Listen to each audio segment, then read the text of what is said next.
Hi guys, welcome back to my channel. Today I'm going to be telling you guys a little bit about my experience at PHP and IOP at Agape Treatment Center.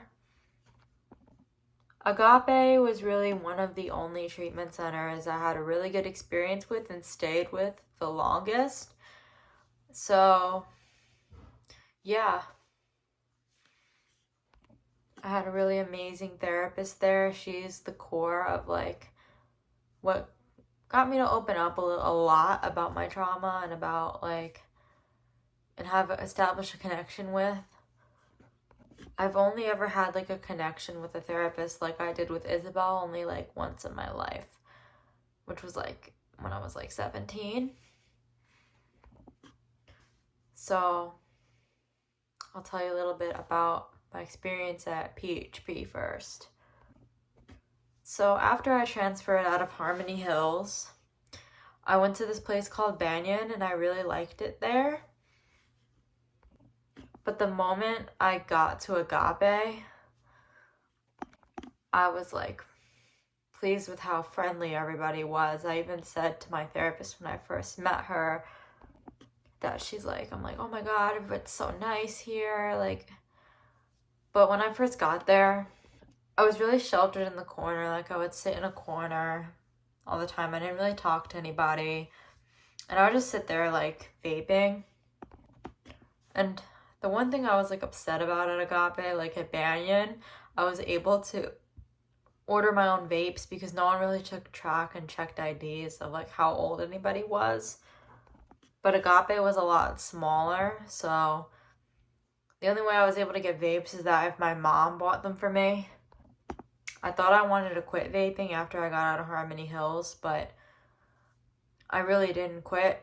I hid it from my mom for about the whole month I was at Banyan.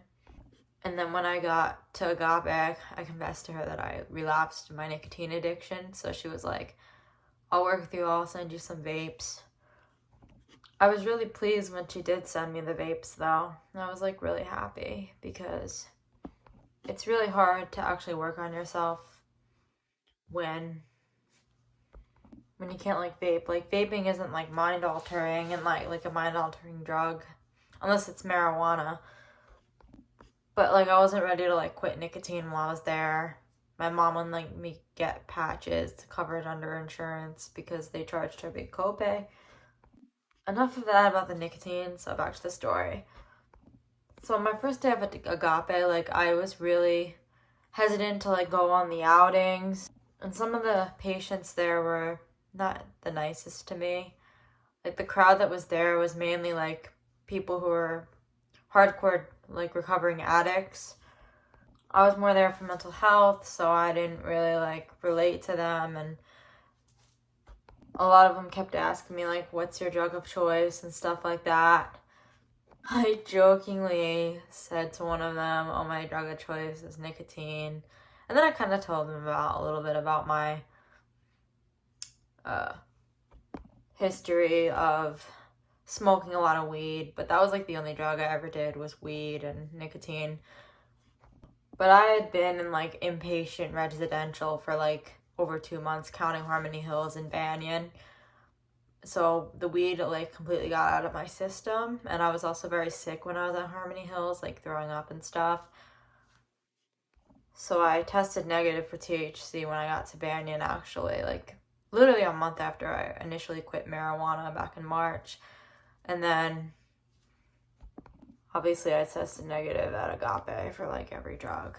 Same with that Banyan. So drugs wasn't my thing.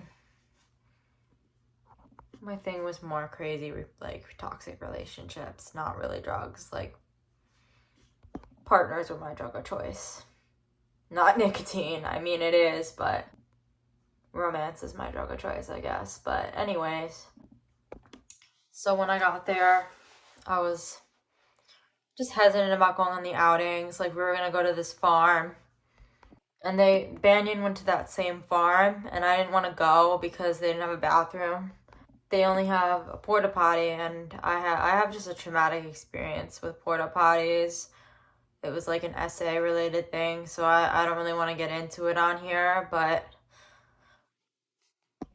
Like, I didn't want to go to the farm because it was really hot out. Like, it was June, or the end of May, so the summer was coming. It was like in the 90s, and they only had the porta potty. So when I went to that farm, I literally like had to hold my pee. We were like forced to go there.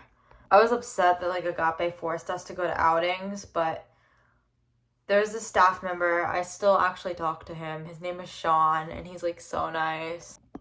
He told me like, we'll make this work for you and everything. Like, he made me instantly feel better, and like that way of, you know, like treating clients is ideal. Like, he's very comforting and he listens to me. The majority of the staff there were either in recovery for substance abuse or mental health, so they really understood like what you were going through. So a lot of them just listened to you and found a way to work with you instead of intimidating you like they did at Harmony Hills. Everybody, like staff at Agape, were so warming and comforting and like really understood what you were going through and to the point. Like, even the therapists, especially the therapist. Like, my therapist has gone through a lot. She was also a survivor of an abusive relationship, so she understood, like, she really helped me through that.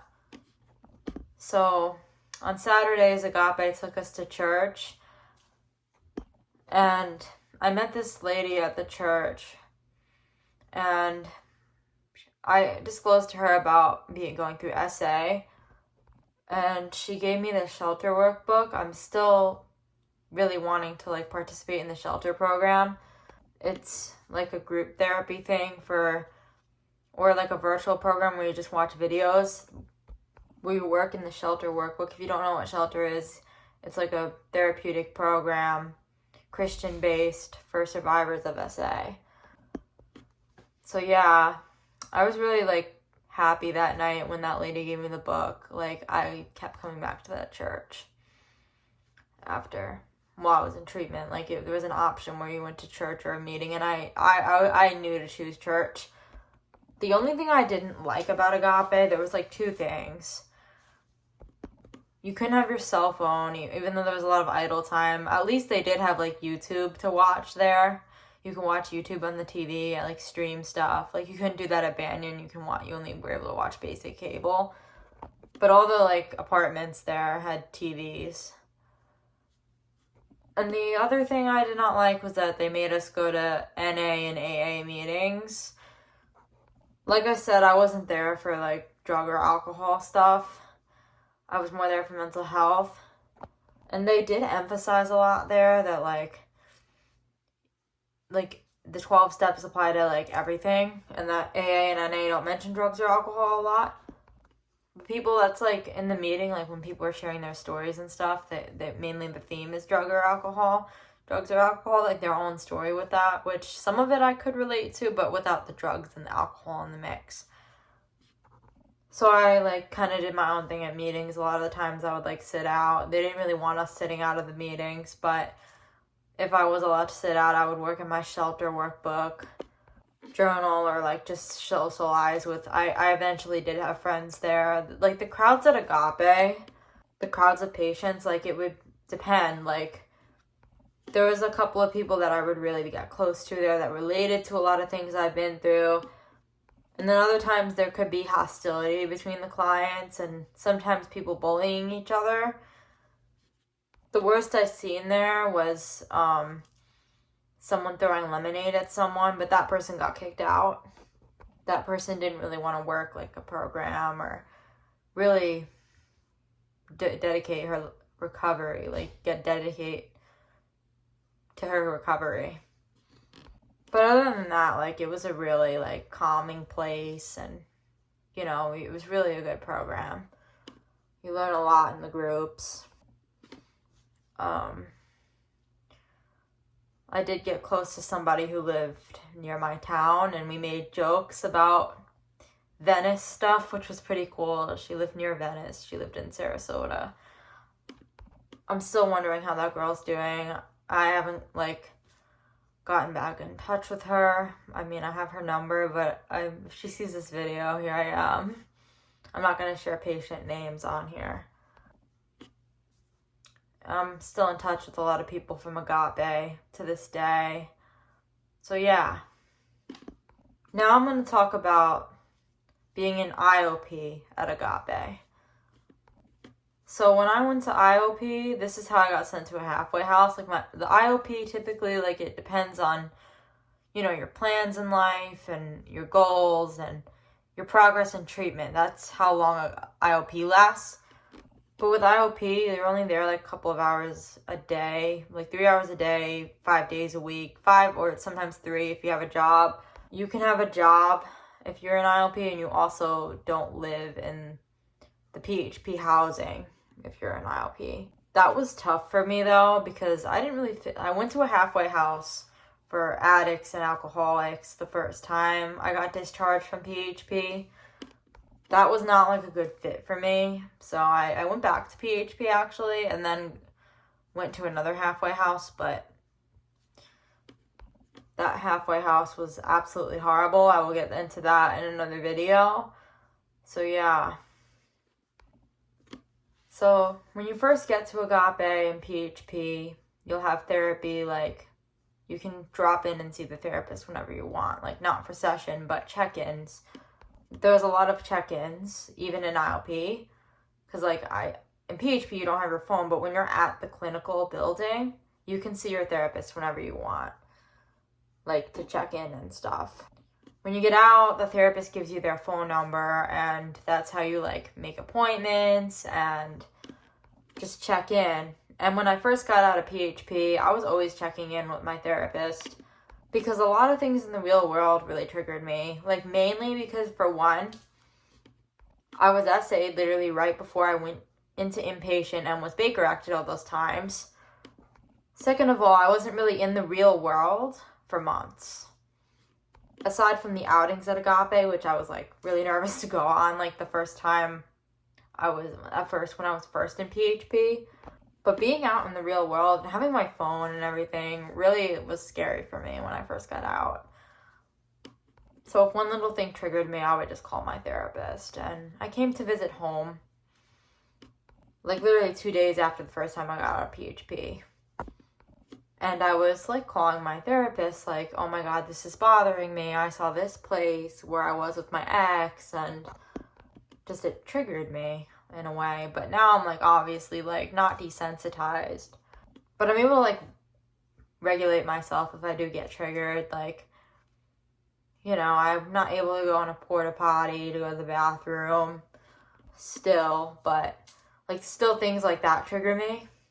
But I'm able to pass by places that I used to go to with my ex. And today I went to a trail in Venice to walk, and I remember just a bad memory of that place, of when I was fighting with my mom and I was there.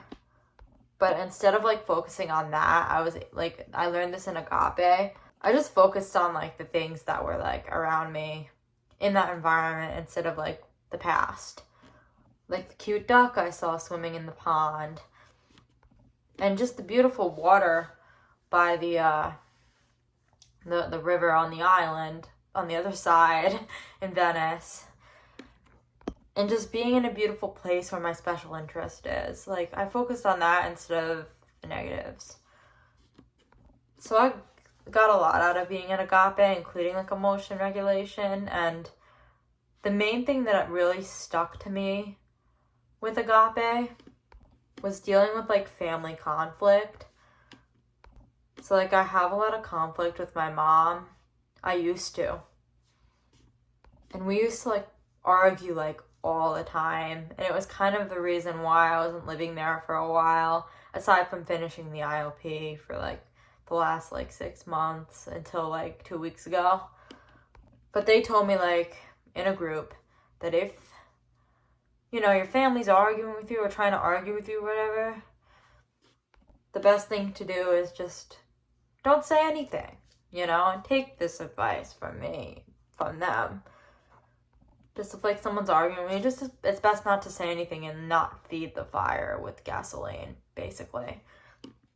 Because there has been hostility now that I've been home, and I don't feed into it. I stay out of it, so that way there's like no conflict and things don't get heated and I'm in a bad mood all day and stuff like that.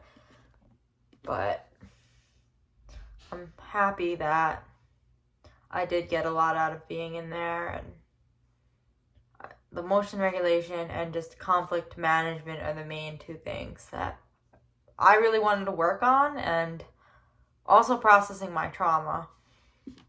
I'm happy that I was able to like work on those things, and I honed in on a lot of my trauma, like really got to the root of it and stuff like that. And I had a lot of great connections, not only with the clients, but even more so with the staff. Thank you guys for watching this video, and I hope Agape does see it. I did subscribe to their YouTube channel. If anyone is considering going to a treatment center, Agape has residential, PHP, and IOP. I totally recommend Agape because they really helped me. Whether you're there for like substance abuse or mental health, like they may do a lot of stuff that's like substance abuse geared, but they really do cater a lot to mental health as well, like non-substance abuse. So I really got a lot out of it, and thank you, Agape, for just changing my life, helping me be a better person. Please like this video and remember, you are beautiful, you are worthy of love, you are love, you are amazing. Just have a great and Merry Christmas if you celebrate Christmas, and thanks for watching this video. Bye!